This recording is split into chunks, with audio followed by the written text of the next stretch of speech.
राष्ट्रीय संविधान मंचतर्फे बाभुळगाव येथे संविधान परीक्षेत उत्तीर्ण विद्यार्थ्यांचा गुणगौरव सोहळा उत्साहात संपन्न। राष्ट्रीय संविधान मंचच्या वतीने बाभुळगाव येथे आयोजित करण्यात आलेल्या संविधान परीक्षा उपक्रमात यशस्वी ठरलेल्या विद्यार्थ्यांचा गुणगौरव सोहळा मोठ्या उत्साहात पार पडला। कार्यक्रमाला विद्यार्थी, पालक, शिक्षक तसेच सामाजिक क्षेत्रातील मान्यवरांची उपस्थिती लाभली। भारतीय संविधानाविषयी विद्यार्थ्यांमध्ये जागरूकता निर्माण व्हावी, संविधानातील मूलभूत अधिकार, कर्तव्ये आणि लोकशाही मूल्यांची माहिती विद्यार्थ्यांना मिळावी या उद्देशाने राष्ट्रीय संविधान मंचतर्फे संविधान परीक्षेचे आयोजन करण्यात आले होते। या परीक्षेत मोठ्या संख्येने विद्यार्थ्यांनी सहभाग नोंदवला होता। परीक्षेत उल्लेखनीय यश संपादन करणाऱ्या विद्यार्थ्यांना प्रमाणपत्र, स्मृतिचिन्ह व पुष्पगुच्छ देऊन सन्मानित करण्यात आले। यावेळी उपस्थित मान्यवरांनी विद्यार्थ्यांचे अभिनंदन करत संविधानाचे महत्त्व विशद केले। संविधान हे देशाच्या लोकशाही व्यवस्थेचा पाया असून विद्यार्थ्यांनी संविधानाचा अभ्यास करून जबाबदार नागरिक बनावे असे आवाहन यावेळी करण्यात आले।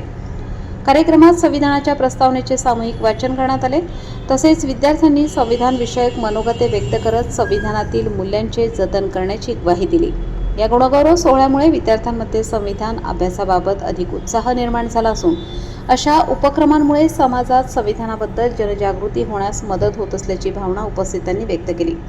त्यावेळी तुषार पगारे सर, मुख्य संविधान व्याख्याते तथा राज्य अभियान प्रमुख, राष्ट्रीय अध्यक्ष, राष्ट्रीय संविधान मंच कैलास पगारे, नाशिक विभागीय अध्यक्ष बाजीराव महाजन सर, उपविभागीय पोलीस अधिकारी मनमाड, संजय कुसाळकर, गटशिक्षणाधिकारी येवला, श्रीमती वंदना शिल्पी, पर्यवेक्षक बालविकास अधिकारी विकास शिराळ, मुख्य राज्य समन्वयक प्रशांत अहिरे सर, उपाध्यक्ष संजय गायकवाड निफाड, महेंद्र पगारे, मुकेश चवळे, ज्येष्ठ उद्योजक येवला, शरद शेजवळ उपस्थित होते।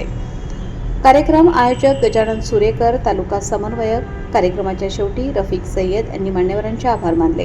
वृत्तसंकलन रफिक सय्यद।